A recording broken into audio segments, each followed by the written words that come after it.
അതല്ല കുറിപ്പ് കിട്ടിയ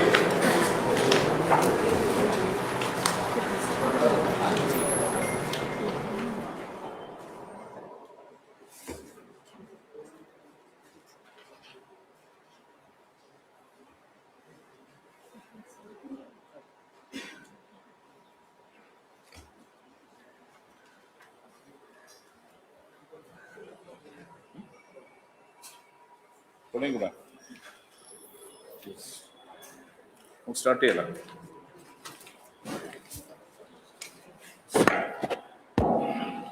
പ്രസ് മീറ്റിൽ അജിത് കൊളശ്ശേരി നോർക്ക റൂട്ട്സിന്റെ സെക്രട്ടറിയാണ്, സിഇഒ ആണ്. ശ്രീരാമകൃഷ്ണൻ പിന്നെ പരിചയപ്പെടുത്തേണ്ട ആവശ്യമില്ലല്ലോ. Anupam IAS secretary, Asif IAS. അഞ്ചാമത് ലോക കേരള സഭ 2026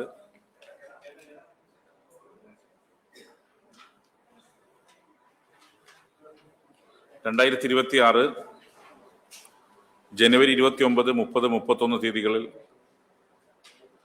നടത്താൻ തീരുമാനിച്ചിട്ടുണ്ട്. ജനുവരി 29 വൈകുന്നേരം നിശാഗന്ധി ഓഡിറ്റോറിയത്തിൽ വെച്ച് പൊതുയോഗവും തുടർന്ന് ഭാരത് ഭവന്റെ നേതൃത്വത്തിൽ കലാപരിപാടിയും സംഘടിപ്പിക്കുന്നതാണ്. 2026 ജനുവരി 30, 31 തീയതികളിൽ ശങ്കരനാരായണൻ തമ്പി ഹാളിൽ വെച്ചാണ് സഭാ നടപടികൾ സംഘടിപ്പിക്കുന്നത്. ലോക കേരള സഭ, ഒന്നാം ലോക കേരള സഭ നടക്കുമ്പോൾ ചെയർമാനായിരുന്നു ബഹുമാനപ്പെട്ട അന്നത്തെ സ്പീക്കർ ശ്രീരാമകൃഷ്ണൻ. ഇന്ന് 5ലേക്ക് എത്തുമ്പം 25-ൽ നിന്ന് 125 രാജ്യങ്ങളിലേക്ക് പ്രതിനിധികൾ പങ്കെടുക്കുന്നു എന്നുള്ളതാണ്. ലോകത്തെ എല്ലാ കോണിലും മലയാളിയുണ്ട്. ഇപ്പൊ 125 രാജ്യങ്ങളിൽ നിന്നും 28 ഇന്ത്യൻ സ്റ്റേറ്റുകളിൽ നിന്നുമാണ് ഈ ലോക കേരള സഭയിൽ ആളുകൾ പങ്കെടുക്കുന്നത്. 152 അംഗങ്ങളും പ്രത്യേക ക്ഷണിതാക്കളുമാണ് ഈ സഭയിൽ പങ്കെടുക്കുന്നത്. ലോക കേരള സഭക്കകത്ത് പല നിർദ്ദേശങ്ങൾ ഉയർന്നു വന്നിട്ടുണ്ട്. അതിനെയൊക്കെ നോർക്ക അഡ്രസ് ചെയ്തിട്ടുണ്ട്. അതിന്റെ ഭാഗമാണ് അത്തരമൊരു നിർദ്ദേശമായിരുന്നു സ്റ്റുഡന്റ് മൈഗ്രേഷൻ പോർട്ടൽ, ലോക കേരളം ഓൺലൈൻ സേവനങ്ങൾ, പ്രവാസി മിഷൻ, എയർപോർട്ട് ഹെൽപ്പ് ഡെസ്കുകൾ. ഇതോടൊപ്പം ഇതിന്റെയൊക്കെ ഉദ്ഘാടനം ബഹുമാനപ്പെട്ട മുഖ്യമന്ത്രി നിർവഹിക്കുന്നതാണ്. കൂടാതെ നോർക്ക വകുപ്പിന്റെ കീഴിലുള്ള ഓവർസീസ് കേരളൈറ്റ്സ് ഇൻവെസ്റ്റ്മെന്റ് ഹോൾഡിംഗ് ലിമിറ്റഡിന്റെ ഷർപ്പ എന്ന നിക്ഷേപ പ്രോത്സാഹന പോർട്ടലിന്റെയും ഉദ്ഘാടനം ബഹുമാനപ്പെട്ട മുഖ്യമന്ത്രി നിർവഹിക്കുന്നതാണ്. 5ാം ലോക കേരള സഭയോടനുബന്ധിച്ച് ജനുവരി 30 വൈകുന്നേരം 3 മണിക്ക് തിരുവനന്തപുരം യൂണിവേഴ്സിറ്റി കോളേജിൽ നവകേരള നിർമ്മിതിയിൽ പ്രവാസികളുടെ പങ്ക് എന്ന വിഷയത്തെ അധികരിച്ചുകൊണ്ടുള്ള ഓപ്പൺ ഫോറം സംഘടിപ്പിക്കുന്നതാണ്. ബഹുമാനപ്പെട്ട ഉന്നത വിദ്യാഭ്യാസ വകുപ്പ് മന്ത്രി doctor R Bindu, Shri Ravi Raman, Shri John Brittas MP, Shri MA Yusuff Ali, Shri Santhosh George Kulangara, Shri Murali Thummarukudy, doctor Irudaya Rajan, ഒപ്പം വിദ്യാർത്ഥി പ്രതിനിധികളും ഇതിൽ പ്രാതിനിധ്യം പ്രതീക്ഷിക്കുന്നുണ്ട്. 8 വിഷയങ്ങൾ അടിസ്ഥാനപ്പെടുത്തിക്കൊണ്ടുള്ള 7 മേഖലാ സമ്മേളനങ്ങളും ജനുവരി 30 2 മണി മുതൽ 6 മണി വരെ സംഘടിപ്പിക്കുന്നതാണ്. സമ്മേളനത്തിൽ മന്ത്രിമാർ, വകുപ്പ് സെക്രട്ടറിമാർ, വിഷയ വിദഗ്ധർ, MLA മാർ എന്നിവർ പങ്കെടുക്കുന്നത് വിവിധ വിഷയങ്ങൾ അടിസ്ഥാനപ്പെടുത്തിക്കൊണ്ടുള്ള ചർച്ചയിൽ. ഇപ്പോൾ 8 ടോപ്പിക്കുകളെ കുറിച്ചുകൂടെ പരാമർശിക്കാം. നിങ്ങൾക്ക് ഓൾറെഡി ഇതിന്റെ പ്രസ് മീറ്റിന്റെ നോട്ട് നൽകിയതാണ്, എന്നാലും ഞാനിവിടെ വായിക്കാം. പ്രവാസി ഭരണ നിർവഹണം, നവീകരണ സാധ്യതകളും പരിഷ്കാരങ്ങളും, വിദേശ തൊഴിലവസരങ്ങളും സുരക്ഷിത കുടിയേറ്റവും, മാറുന്ന തൊഴിൽ സാഹചര്യങ്ങൾ, നവ തൊഴിൽ മേഖലകൾ, തൊഴിൽ കരാറുകൾ, വിദ്യാർത്ഥി കുടിയേറ്റം, ഭാവിയും വെല്ലുവിളികളും 3. 4-മത്തെ സ്ത്രീ കുടിയേറ്റം, പുതിയ പ്രവണതകൾ. 5 പ്രവാസി നിക്ഷേപവും സംരംഭകത്വവും, നവീകരണ വൈവിധ്യവൽക്കരണ സാധ്യതകൾ. 6 പുതുതലമുറ പ്രവാസവും വിജ്ഞാന നൈപുണ്യ വിനിമയ സാധ്യതകളും. 7 പ്രവാസി പുനരധിവാസ ക്ഷേമ പദ്ധതികളുടെ ഭാവിയും സുസ്ഥിര സാമ്പത്തിക മാതൃകയുടെ ആവശ്യകതയും. 8 കേരളീയ കലാ സാഹിത്യം ഭാഷാ പ്രചരണത്തിൽ പ്രവാസി മലയാളി സംഘടനയുടെ പങ്ക്. ഇതാണ് 8 ടോപ്പിക്കുകൾ ഈ ലോക കേരള സഭയ്ക്ക് ഡിബേറ്റ് ചെയ്യപ്പെടാൻ പോകുന്നത്. ഒപ്പം മേഖലാ വിഷയങ്ങളുണ്ട്. Gulf, Asia Pacific, Europe, UK, America, Africa, ഇന്ത്യയിൽ ഇതര സംസ്ഥാനങ്ങളൊപ്പം അഡ്രസ് ചെയ്യപ്പെടുന്ന വിഷയം തിരികെ എത്തിയ പ്രവാസികളുടെ പ്രശ്നവും ഇതിനകത്ത് ചർച്ച ചെയ്യപ്പെടുന്നുണ്ട്. ആദ്യത്തെ 2018 ആദ്യ സഭയിൽ നേരത്തെ പറഞ്ഞ നമ്പറിൻ്റെ അകത്തൊരു തെറ്റുണ്ട്. 35 രാജ്യങ്ങളിൽ നിന്ന് പ്രവാസി പ്രാതിനിധ്യം ഉണ്ടായിരുന്നു. എന്നാൽ 5ാമത് സഭയിലേക്ക് എത്തുമ്പം 125 രാജ്യങ്ങളിൽ നിന്നാണ് ഈ ലോക കേരള സഭയിൽ പ്രാതിനിധ്യം ഉണ്ടായിട്ടുള്ളത്. സഭയ്ക്ക് ദേശീയ തലത്തിൽ അംഗീകാരം കിട്ടിയ കാലഘട്ടം കൂടിയാണിത്. ഇത് നിങ്ങൾക്ക് അറിയുന്ന കാര്യമാണ്. കേരളത്തിൽ ഇതിനെക്കുറിച്ച് പഠിക്കാൻ പോലും നാഷണൽ ഗവൺമെന്റിന്റെ ഭാഗമായി ആളുകൾ എത്തിയിട്ടുണ്ട്. അത് അഡോപ്റ്റ് ചെയ്യണമെന്നുള്ള ചർച്ച അവിടെ വരെ ഉയർന്നു വന്നിരുന്നു. വിദേശകാര്യ വകുപ്പിന്റെ പാർലമെന്ററി കമ്മിറ്റി റിപ്പോർട്ട് അധികരിച്ച് ലോക കേരള സഭയുടെ പ്രവർത്തനങ്ങളുടെ വിവരങ്ങൾ ആവശ്യപ്പെടുകയും അതുപ്രകാരം ഇന്ത്യൻ സംസ്ഥാനങ്ങൾക്ക് ഇത്തരം മാതൃകകൾ രൂപീകരിക്കാൻ നിർദ്ദേശം നൽകുകയും ചെയ്തിട്ടുണ്ട്. ലോക കേരള സഭയുടെ 4ാം സമ്മേളനത്തിൽ പ്രവാസി പ്രതിനിധികൾ ഉന്നയിച്ച ശുപാർശകളിൽ നടപ്പാക്കാൻ സാധ്യമായ 28 ശുപാർശകൾ 4ാം ലോക കേരള സഭയുടെ സ്റ്റാൻഡിംഗ് കമ്മിറ്റി തെരഞ്ഞെടുക്കുകയും പ്രസ്തുത നിർദ്ദേശങ്ങൾ നടപ്പിലാക്കി വരികയും ചെയ്യുന്നു. 4ാം ലോക കേരള സഭയുടെ സ്റ്റാൻഡിംഗ് കമ്മിറ്റി ആകെ 28 നിർദ്ദേശങ്ങളാണ് തെരഞ്ഞെടുത്തത്. ഇതിൽ 23 നിർദ്ദേശങ്ങൾ സംസ്ഥാന സർക്കാരാണ് നടപ്പിലാക്കുന്നത്. കേന്ദ്ര സർക്കാരിന്റെ പരിധിയിൽ വരുന്ന 5 നിർദ്ദേശങ്ങൾ ഇതിൽ ഉൾപ്പെടുന്നു. കേരള സർക്കാർ നടപ്പിലാക്കേണ്ടവയിൽ 16 നിർദ്ദേശങ്ങൾ നോർക്ക വകുപ്പും ബാക്കി 7 നിർദ്ദേശങ്ങൾ ലോക കേരള സഭ സെക്രട്ടേറിയറ്റിന്റെയും സഹായത്തോടെയാണ് നടപ്പിലാക്കുന്നത്. സംസ്ഥാന സർക്കാർ നടപ്പിലാക്കേണ്ട നിർദ്ദേശങ്ങളിൽ 10 നിർദ്ദേശങ്ങൾ നടപ്പിൽ വരുത്തിയിട്ടുണ്ട്. ബാക്കി 13 നിർദ്ദേശങ്ങൾ നടപ്പിലാക്കി വരുന്നു. കേന്ദ്ര സർക്കാരിന് സമർപ്പിച്ച 5 നിർദ്ദേശങ്ങൾ വിദേശകാര്യ വകുപ്പിന്റെയും പാർലമെന്ററി കമ്മിറ്റി മുമ്പാകെ വിശദമായി അവതരിപ്പിച്ചിട്ടുണ്ട്. ഇപ്പൊ 4ാം ലോക കേരള സഭയിൽ ലഭിച്ച ശുപാർശകളിൽ സർക്കാർ പരിഗണനയിലുള്ളതും നടപ്പിലാക്കിയതുമായ പദ്ധതിയുടെ വിവരങ്ങൾ ഇപ്പോൾ റിപ്പോർട്ട് ചെയ്യാം. പ്രവാസി മിഷൻ 4ാം ലോക കേരള സഭയിൽ ഉയർന്നു വന്ന ഒരാവശ്യമായിരുന്നു. ബഹുമാനപ്പെട്ട മുഖ്യമന്ത്രിയുടെ മറുപടി പ്രസംഗത്തിലും അത് സംബന്ധിച്ച് പരാമർശിച്ചാണ് പ്രവാസി മിഷൻ സ്ഥാപിക്കുമെന്നുള്ളത്. കേരളത്തിലേക്ക് തിരിച്ചെത്തുന്ന പ്രവാസികളുടെ സാമ്പത്തിക പുനഃസംയോജനമാണ് സാധ്യമാക്കാൻ ഉദ്ദേശിക്കുന്നത്.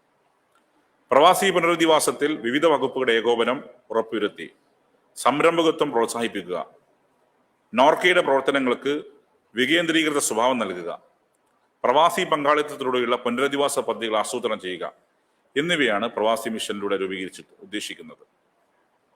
നോർക്ക കെയർ പ്രവാസി മിഷൻ പുറമെ ബഹുമാനപ്പെട്ട മുഖ്യമന്ത്രി 4ാം സഭയിൽ പ്രഖ്യാപിച്ച പദ്ധതിയായിരുന്നു നോർക്ക കെയർ എന്ന സമഗ്ര ആരോഗ്യ ഇൻഷുറൻസ് പദ്ധതി. പ്രവാസികൾക്ക് മാത്രമായി രാജ്യത്ത് ആദ്യമായി നടപ്പിലാക്കുന്ന സമഗ്ര ആരോഗ്യ അപകട ഇൻഷുറൻസ് പദ്ധതിയായ നോർക്ക കെയറിൽ നോർക്ക ID കാർഡുള്ള ലോകമെങ്ങുമുള്ള പ്രവാസികൾക്ക് 5 ലക്ഷം രൂപയുടെ ആരോഗ്യ ഇൻഷുറൻസും 10 ലക്ഷം രൂപയുടെ അപകട ഇൻഷുറൻസ് പരിരക്ഷയും ലഭിക്കും. നിലവിലുള്ള രോഗങ്ങൾക്ക് കാത്തിരിപ്പ് കാലം ഒഴിവാക്കിക്കൊണ്ടുള്ള ചികിത്സയ്ക്ക് പരിരക്ഷ ലഭിക്കുന്നതുമാണ് ഇതിന്റെ പ്രധാന ആകർഷണം. പ്രവാസി സാമൂഹിക സുരക്ഷാ രംഗത്ത് ആഗോളതലത്തിൽ ഏറ്റവും വലിയ പദ്ധതികളൊന്നാണ് നോർക്ക കെയർ. നിലവിൽ 50 കോടി രൂപയ്ക്ക് മുകളിലുള്ള ചികിത്സാ സഹായം ഈ പദ്ധതി വഴി ലഭ്യമായിട്ടുണ്ട് പ്രവാസികൾക്ക്. നോർക്ക പോലീസ് സ്റ്റേഷൻ സംസ്ഥാനത്തെ അനധികൃത റിക്രൂട്ട്മെന്റ്, വിസ തട്ടിപ്പ്, മനുഷ്യക്കടത്ത് തുടങ്ങിയ കേസുകൾ രജിസ്റ്റർ ചെയ്യുന്നത് വർദ്ധിച്ചിട്ടുണ്ട്. നിയമത്തിന്റെ പഴുതുകൾ ഉപയോഗിച്ച് കുറ്റവാളികൾ രക്ഷപ്പെടുന്നുണ്ട്.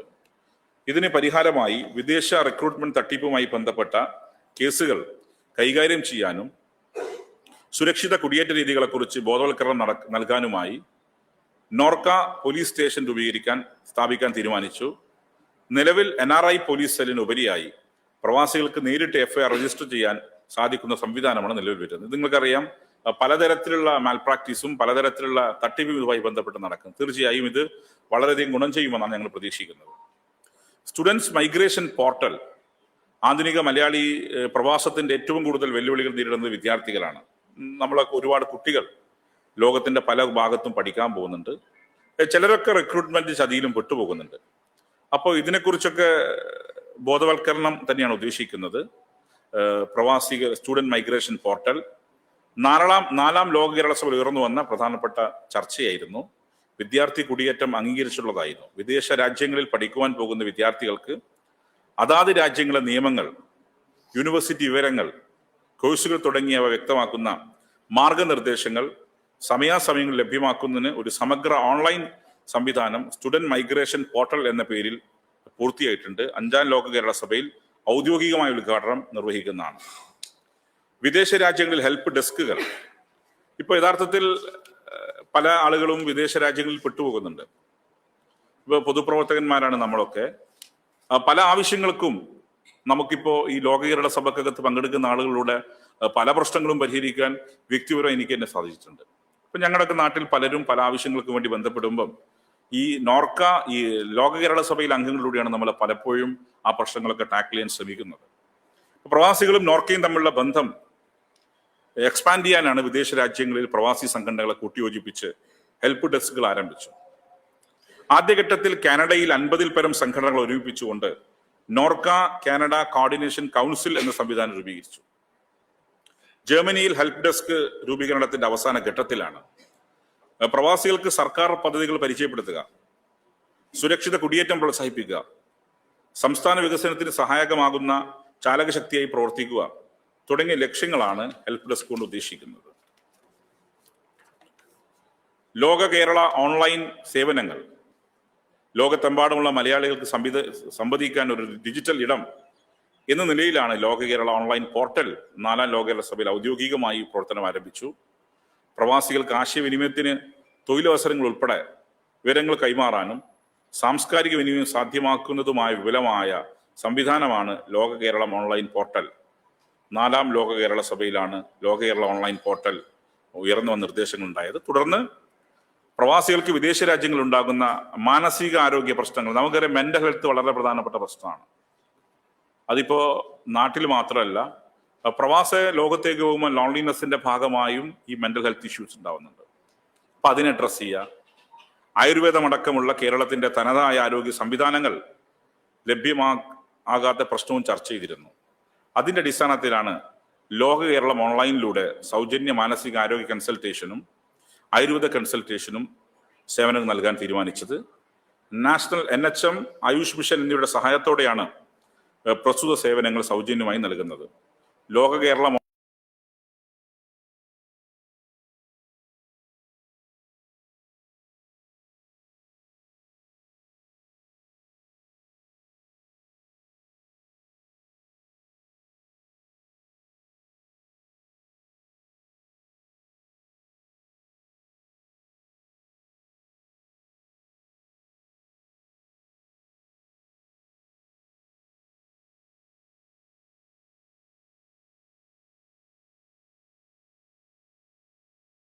ചേർക്കുക എന്നിവ ലക്ഷ്യം വെച്ചുകൊണ്ടാണ് ലോകത്തിന്റെ വിവിധ ഭാഗങ്ങളിൽ മലയാളി പ്രൊഫഷണലുകളെയും സിഇഒമാരെയും സയന്റിസ്റ്റുകളെ ഉൾപ്പെടുത്തിക്കൊണ്ട് പ്രഥമ Norka professional and business leadership meet 2025 September 27 സംഘടിപ്പിച്ചത്. മീറ്റിൽ സമർപ്പിച്ച പ്രപ്പോസലുകളുടെ തുടർ പ്രവർത്തനങ്ങൾ ഏകോപിപ്പിക്കാൻ ബഹുമാനപ്പെട്ട ചീഫ് സെക്രട്ടറിയുടെ അധ്യക്ഷതയിൽ കമ്മിറ്റി രൂപീകരിച്ചിട്ടുണ്ട്.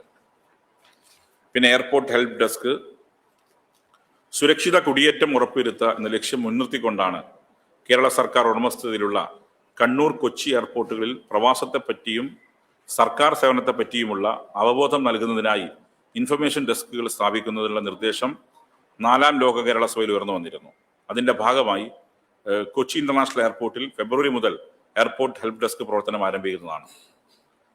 പ്രസ്തുത നിർദ്ദേശങ്ങൾക്ക് പുറമെ വിമൻസ് സെല്ലിന്റെ വിപുലീകരണം, പ്രവാസികൾക്ക് ആവശ്യമായ വിവിധ ഓൺലൈൻ സേവനങ്ങൾ ലഭ്യമാക്കൽ തുടങ്ങിയ നിർദ്ദേശങ്ങൾ കൂടി നടപ്പിലാക്കിയിട്ടുണ്ട്.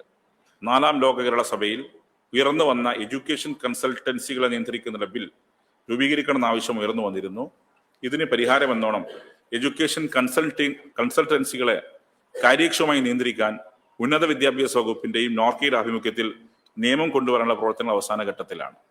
ഇതിനു പുറമെ ലോക കേരള സഭ പ്രതിനിധികൾ സർക്കാരിന് നേരിട്ട് സമർപ്പിച്ച പ്രപ്പോസലുകൾ ലോക കേരള സെക്രട്ടേറിയറ്റ് വിവിധ വകുപ്പുകളുടെ ഏകോപനത്തോടെ നടപ്പിലാക്കാൻ ശ്രമം നടത്തിവരുന്നു.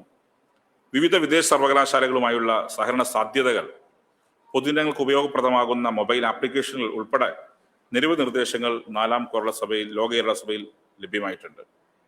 അപ്പൊ ഇത്തരം ശ്രദ്ധേയമായ നേട്ടങ്ങൾ ലോക കേരള സഭയ്ക്ക് സാധ്യമായത് സംസ്ഥാന സർക്കാർ മുന്നോട്ട് വയ്ക്കുന്ന നവകേരള വികസന കാഴ്ചപ്പാട് കൂടി ഫലമാണ്. വിവിധ വകുപ്പുകൾ ഏകോപിപ്പിച്ച വികസനവും ക്ഷേമവും ഉറപ്പാക്കി 10 വർഷക്കാലമായി സർക്കാർ നടത്തുന്ന ഇടപെടലുകളുടെ ഗുണഭോക്താക്കളാണ് പ്രവാസ ലോകവും ലോക കേരള സഭയും.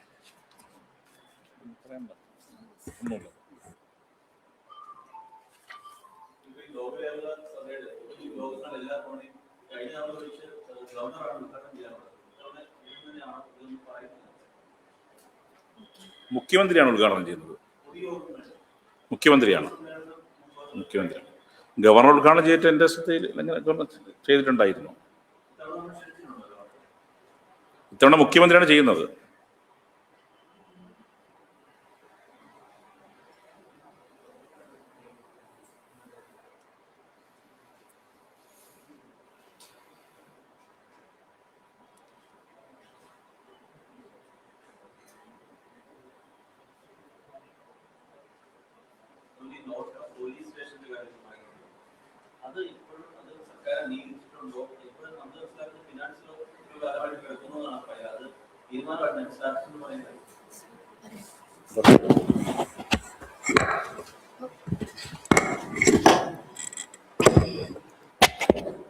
പോലീസ് ഡിപ്പാർട്ട്മെന്റ് എന്നുള്ള ഒരു പ്രപ്പോസൽ ഇപ്പൊ ഈ അടുത്ത് ഒരു 2 ആഴ്ച മുമ്പ് എടുത്ത് സർക്കാരിലേക്ക് ഒരു ഫൈനൽ പ്രപ്പോസലിന്റെ രൂപത്തിൽ എത്തിയിട്ടുണ്ട്.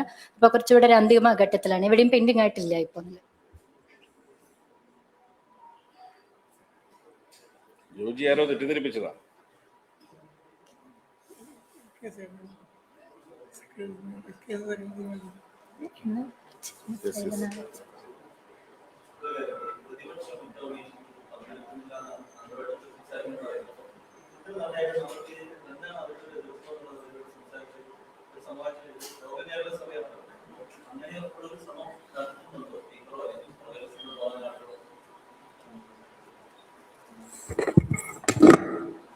ലോക കേരള സഭയിൽ അപ്പാർട്ട് ഫ്രം പൊളിറ്റിക്സ് എല്ലാവരും പങ്കെടുക്കേണ്ടതാണ്. കാരണം ലോകത്തിൻ്റെ എല്ലാ കോണിലും മലയാളികളുണ്ട്.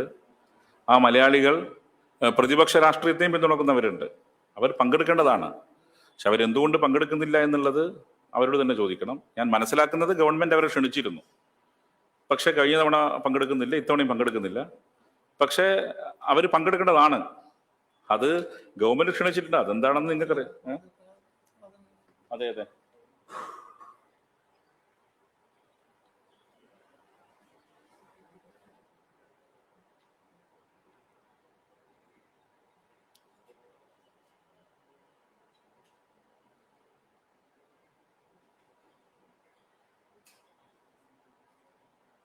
വേറൊന്നുമില്ലെങ്കിൽ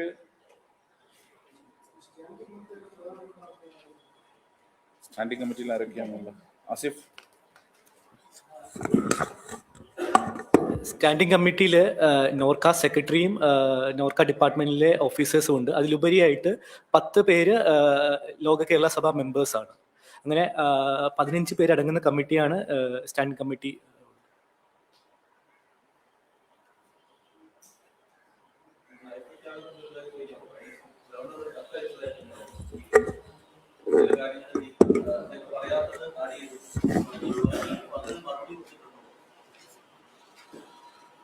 സാധാരണ നിലയിൽ ഒരു ഗവർണർ സ്പീക്കർക്ക് കത്തയക്കുമ്പം ആ കത്ത് സ്പീക്കർക്കാണ് ആദ്യം ലഭിക്കേണ്ടത്. പക്ഷേ കത്ത് കോപ്പിയുടെ ഞങ്ങൾക്ക് ലഭിച്ചത്. കാരണം നിങ്ങൾക്ക് ലഭിച്ചതിന് ശേഷം ഞങ്ങൾക്ക് കിട്ടിയത്. അങ്ങനെ ഒരു ശരിയാണോ? നിങ്ങൾ ഗവർണർ ഓഫീസ് പരിശോധിക്കും. ഗവർണർ അങ്ങനെ ചെയ്തു എന്നുള്ള അഭിപ്രായം എനിക്കില്ല. പക്ഷേ അദ്ദേഹത്തിൻ്റെ ഓഫീസ് പരിശോധിക്കേണ്ട കാര്യമാണ്. സ്പീക്കറോട് കത്തെഴുതാനുള്ള അവകാശമൊക്കെ അദ്ദേഹത്തിനുണ്ട്. പക്ഷേ നിർഭാഗ്യവശാൽ ചാനലിലും പത്രത്തിലും വന്നതിന് ശേഷമാണ് ഞങ്ങൾ കത്ത് ലഭിക്കുന്നത്. ആ കത്തിൻ്റെ മുകളിൽ എഴുതിയിരിക്കുന്ന ഹൈലി കോൺഫിഡൻഷ്യൽ എന്നാണ്. അതാണ് അതിൻ്റെ വിരോധാഭാസം. ഹൈലി കോൺഫിഡൻഷ്യൽ എന്നൊരു കത്ത് എഴുതിയിട്ട് സ്പീക്കർക്ക് തരുന്നു. സാധാരണ സ്പീക്കർക്ക് വരുന്ന ഏത് കത്തും സ്പീക്കറുടെ പ്രൈവറ്റ് സെക്രട്ടറിക്ക് തുറക്കാം. പക്ഷെ അതിൽ ഹൈലി കോൺഫിഡൻഷ്യൽ ആയതുകൊണ്ട് പ്രൈവറ്റ് സെക്രട്ടറി ഞാൻ വന്നതിന് ശേഷമാണ് എൻ്റെ സാന്നിധ്യത്തിലാണ് പൊളിക്കുന്നത്. പക്ഷെ അതിൽ ഹൈലി കോൺഫിഡൻഷ്യൽ ആയ ഒരു വിവരമില്ല. കാരണം അതൊക്കെ ജനം അറിഞ്ഞ കാര്യമാണ്. അപ്പം അത് അത്തരമൊരു ഓഫീസ്, ഗവർണറുടെ ഓഫീസ്, ഇങ്ങനെ കോപ്പിയാണോ സ്പീക്കർക്ക് തരേണ്ടത് എന്നുള്ള അവരാണ് ആലോചിക്കേണ്ടത്. ഞങ്ങൾക്ക് ലഭിച്ചത് കോപ്പിയാണ്. കത്ത് പത്രക്കാർക്ക് കൊടുക്കുകയും അതിൻ്റെ കോപ്പി വാങ്ങിച്ച് ഉത്തരം കൊടുക്കേണ്ടവരാണോ സ്പീക്കറുടെ ഓഫീസ് എന്നത് ഗവർണറല്ല, അദ്ദേഹത്തിൻ്റെ ഓഫീസ് ഗൗരവമായി പരിശോധിക്കേണ്ട കാര്യമാണ്.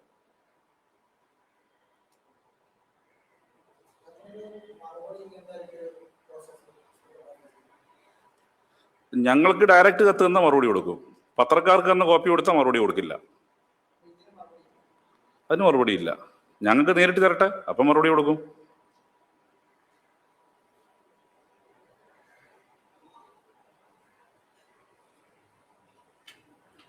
ഓക്കെ.